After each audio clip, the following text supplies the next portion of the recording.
இப்போ மாரடைப்பு வந்தவங்களுக்கு எதுக்காக ஒரு ட்ரீட்மெண்ட் பண்ணணும் அப்படிங்கிறதையும் நீங்கள் தெளிவாக தெரிஞ்சுக்கணும். ஸோ இப்போ இந்த அடைப்புகள் அப்படிங்கிறது 3 இரத்த குழாய்கள்லாம் வரும் இதயத்தில். அந்த 3 இரத்த குழாயில் எந்தெந்த இடத்துல அடைப்பு இருக்குதுன்னு தெரிஞ்சிட்டோம். அப்படிங்கிறது எதுக்காக தெரிஞ்சுக்கிறோம் அப்படின்னா, ஸோ இந்த அடைப்புகள் இருக்கிறதுனால இதயத்தினுடைய என்டையர் மசில்ஸ்க்கு போதுமான அளவுக்கு ரத்த ஓட்டம் போகாது.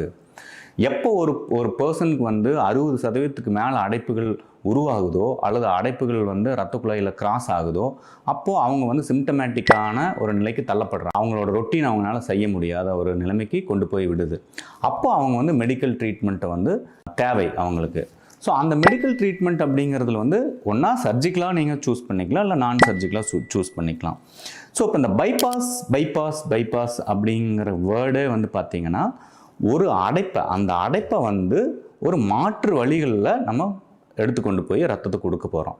அதுதான் பைபாஸ் சர்ஜரின்னு சொல்கிறது. ஆஞ்சியோபிளாஸ்டி அப்படின்னு என்னென்னா, எகெயின் அந்த அடைப்புக்குள்ளேயே ஒரு ஸ்டென்ட்டை வச்சு திரும்ப அதே பாதையை சரி பண்ணி விடுறது தான் ஆஞ்சியோபிளாஸ்டி.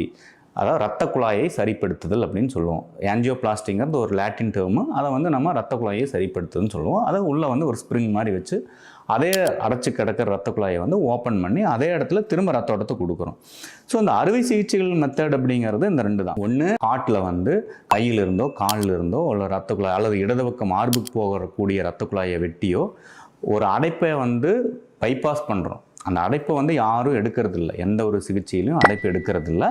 அந்த அடைப்புக்கான மாற்று வழியை இப்போ மேலேருந்து ரத்தம் கீழே வரணும், இடையில பிளாக் ஆகிருக்குது.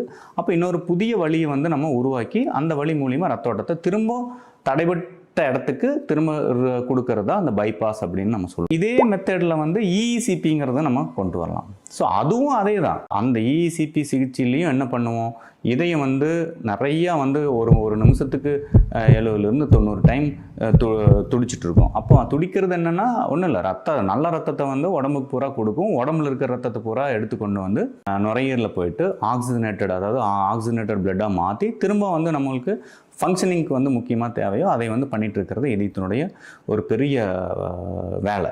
ஸோ அந்த வேலையை திறம்பட செய்யணும்னா இதயத்துக்கு ரத்த ஓட்டம் ப்ராப்பராக கிடைக்கணும்.